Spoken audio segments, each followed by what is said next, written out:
Hello दोस्तों, जय हिंद, नमस्कार। मैं रमेश यादव आप सभी का स्वागत करता हूं study with Ramesh Yadav YouTube channel पर। आज हमारी क्लास 7 मार्च 2024 का करंट अफेयर की क्लास होगी। उम्मीद करता हूं अभी तक जो क्लासेज हुई हैं आपको पसंद आई होंगी और आगे भी हमारी कोशिश यही रहेगी कि आपको पूरा कंटेंट मिलता रहे, कोई भी आपका टॉपिक छूटे ना और करंट अफेयर से कोई भी क्वेश्चन बाहर ना जाए। तो अगर क्लासेस पसंद आ रही हैं तो लाइक करें, शेयर करें, चैनल को सब्सक्राइब करें। आप में थोड़ी कमी यही है कि आप शेयर कर नहीं रहे हैं, क्योंकि उसमें दिख जाता है कि किसने शेयर किया है और किसने शेयर नहीं किया। तो आप प्लीज़ शेयर ज़रूर करें। तो चलिए शुरू करते हैं आज की क्लास 7 मार्च 2024 का करंट अफेयर। पॉइंट नंबर 1, एशियाई राफ्टिंग चैंपियनशिप का आगाज़। तो एशियाई राफ्टिंग चैंपियनशिप शुरू हो गई है, हमारी इंडिया में हो रही है, हिमाचल प्रदेश में। चलिए इसके बारे में जानते हैं। शिमला का सुंदर शहर पहली एशियाई रिवर राफ्टिंग चैंपियनशिप का केंद्र मंच बन गया है, जिसे आधिकारिक तौर पर 4 मार्च 2024 को मुख्यमंत्री सुखविंदर सिंह सुक्खू द्वारा खोला गया था। तो देखो भाई, नदी में राफ्टिंग हो रही है तो ऐसे स्टेट में होगी जहां तेज नदियां बहती हो, मतलब पहाड़ से ऊपर से नीचे स्पीड में पानी आता हो, और इतना भी स्पीड में ना आता हो कि झरना ही बन जाए। तो हिमाचल प्रदेश में ये सभी चीज़ें हैं और उत्तराखंड में भी है।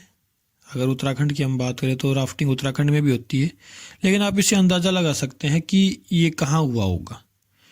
तो थोड़ा सा याद करने की कोशिश करें कि भाई हिमाचल प्रदेश में शिमला में एशियाई राफ्टिंग चैंपियनशिप शुरू हुई है। और किन्होंने शुरू किया? सुखविंदर सिंह सुक्खू यहाँ के मुख्यमंत्री हैं, उन्होंने शुरू किया। राज्यपाल कौन है? राजेंद्र विश्वनाथ आर्लेकर यहाँ के राज्यपाल हैं।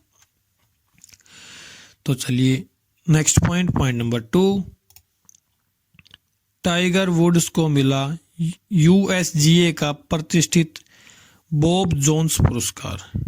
देखो, बॉब जोन्स पुरस्कार ये क्या है कि जो गोल्फ खेलते हैं ना, गोल्फ खेलने वाले प्लेयर के लिए सबसे बड़ा पुरस्कार होता है बॉब जोन्स पुरस्कार।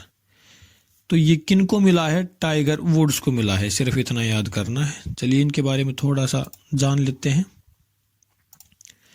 महान गोल्फर टाइगर वुड्स को बॉब जोन्स पुरस्कार प्राप्त करने के लिए चुना गया है, जो यूनाइटेड स्टेट्स गोल्फ एसोसिएशन द्वारा दिया जाने वाला सर्वोच्च सम्मान है। यह प्रतिष्ठित पुरस्कार वुड्स के खेल कौशल के प्रति समर्पण, खेल की परंपराओं के प्रति उनके सम्मान और उनके महत्वपूर्ण धर्मार्थ प्रयासों को मान्यता देता है। इतना इम्पोर्टेंट कुछ नहीं है, ये याद नहीं करना, सिर्फ याद क्या करना है कि बॉब जोन्स पुरस्कार किनको मिला है? टाइगर वुड्स को मिला है, यूएसए से बिलोंग करते हैं। चलिए आगे चलते हैं। तामस सुल्योक बने हंगरी के नए राष्ट्रपति। तो हंगरी एक यूरोपीय देश है, छोटा सा, तो सोमालिया और स्लोवाकिया इनके बीच में बिल्कुल छोटा सा देश है हंगरी। बुडापेस्ट इसकी राजधानी है। तो वहाँ के राष्ट्रपति बने हैं तामस सुल्योक। ये तामस सुल्योक जी हैं, तो आप याद रख लेना। छोटा सा देश है, ज़्यादा कुछ है नहीं इसमें बताने के लायक, बस बुडापेस्ट है यहाँ की राजधानी। टूरिस्ट प्लेस अच्छा है बुडापेस्ट।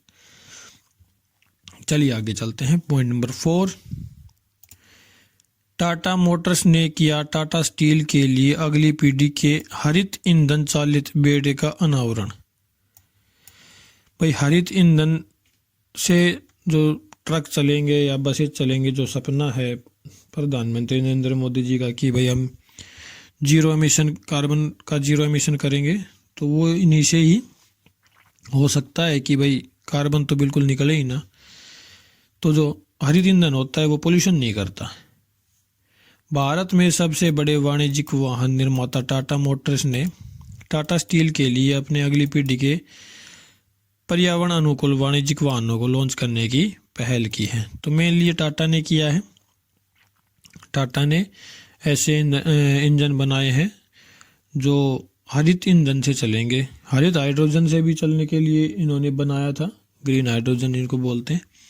और अब हरित ईंधन क्या होते हैं भाई? हरित ईंधन जैसे पेड़ पौधों से जो भी ईंधन हम बना सकते हैं उसको हम हरित ईंधन कहते हैं भाई। हरित का मतलब हरा, और हरा क्या होता है? पेड़ पौधे होते हैं, तो उनसे जो ईंधन हम निकाल सकते हैं उसको हम हरित ईंधन कहते हैं। जैसे अभी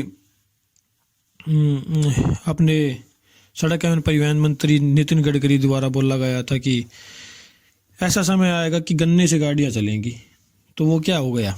हरित ईंधन ही हो गया भाई। गन्ने के रस से ईंधन बनाया जाएगा और उससे गाड़ियां चलेंगी। चलिए आगे चलते हैं। पॉइंट नंबर 5, हिमाचल प्रदेश ने इंदिरा गांधी प्यारी बहना सुख सम्मान निधि योजना की घोषणा की।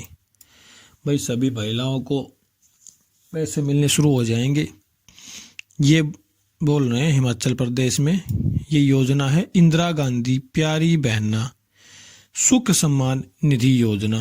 तो ये हिमाचल प्रदेश के में शुरू की गई है। चलिए इसके बारे में जानते हैं।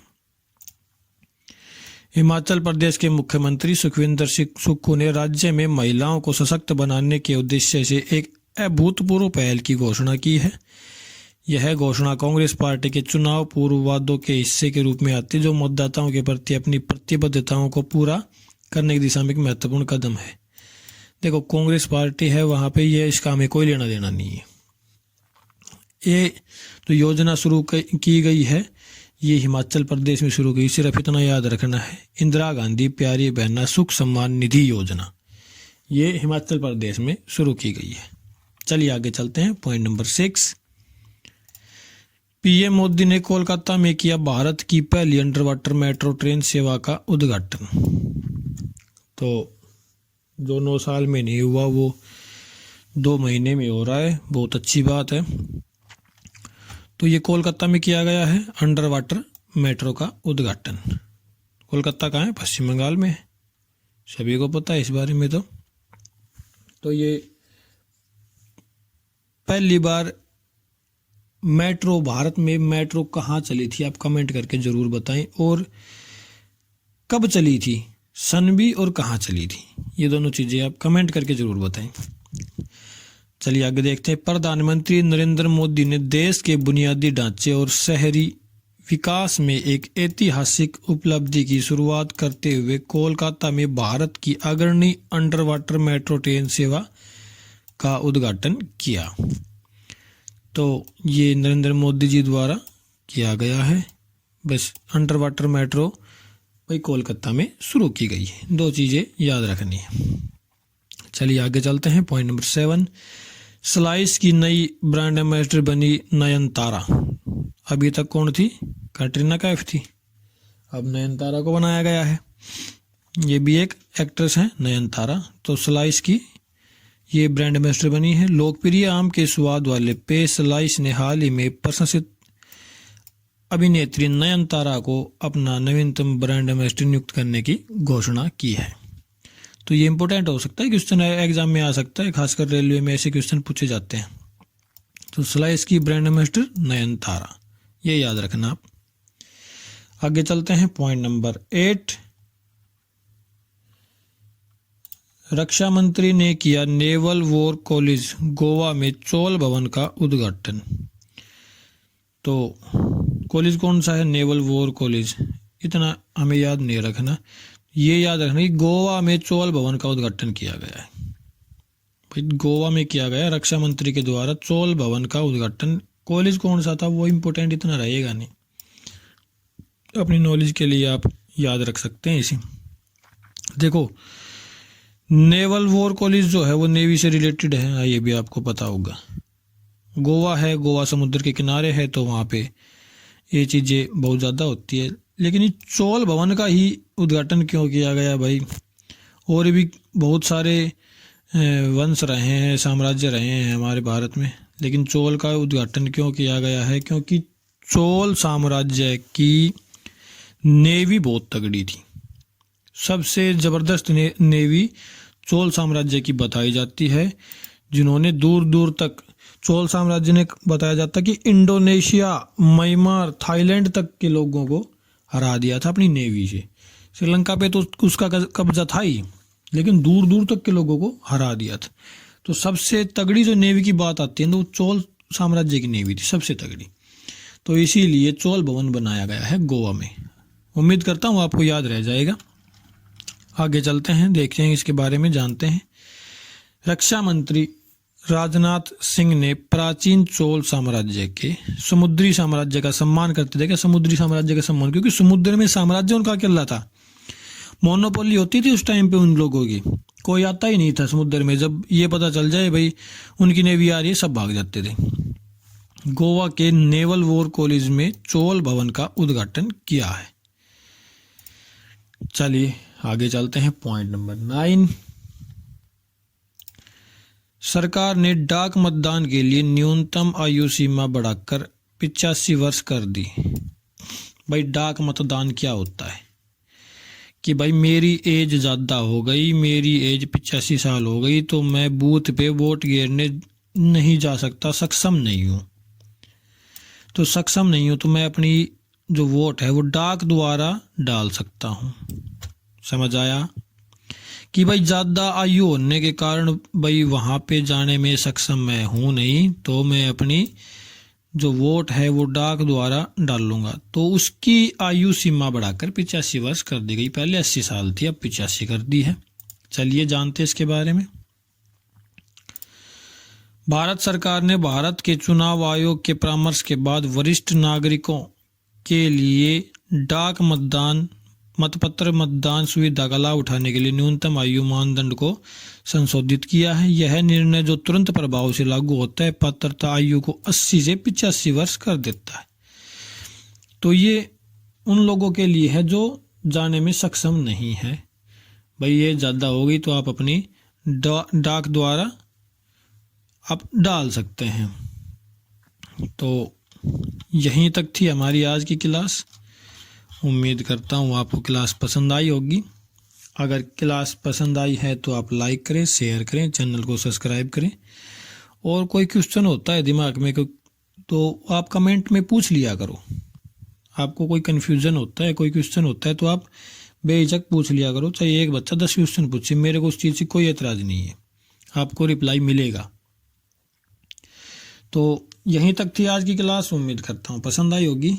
तो आप लाइक करें, शेयर करें, शेयर ज़्यादा से ज़्यादा करें, क्योंकि उससे कुछ बच्चे जुड़ेंगे जिनको ज़रूरत है। और लाइव क्लास में आएंगे तो कुछ बच्चे हमारे पास होने चाहिए। ऐसा नहीं है कि भाई कोई बच्चा ही नहीं है और लाइव क्लास ले रहे हैं तो उसका फ़ायदा क्या होगा। तो जल्दी शुरू होने जा रही है आपकी लाइव क्लास। कल मैं जयपुर होके आया हूँ, सामान देख के आया हूँ, तो जल्द ही सेलेक्ट करके 2-3 जगह और देख के हम जल्दी ही शुरू करने की कोशिश में है। तो आप शेयर करें ज़रूर प्लीज़, रिक्वेस्ट है आपसे। चलो आज के लिए इतना ही। क्लास देखने के लिए धन्यवाद। Thank you very much.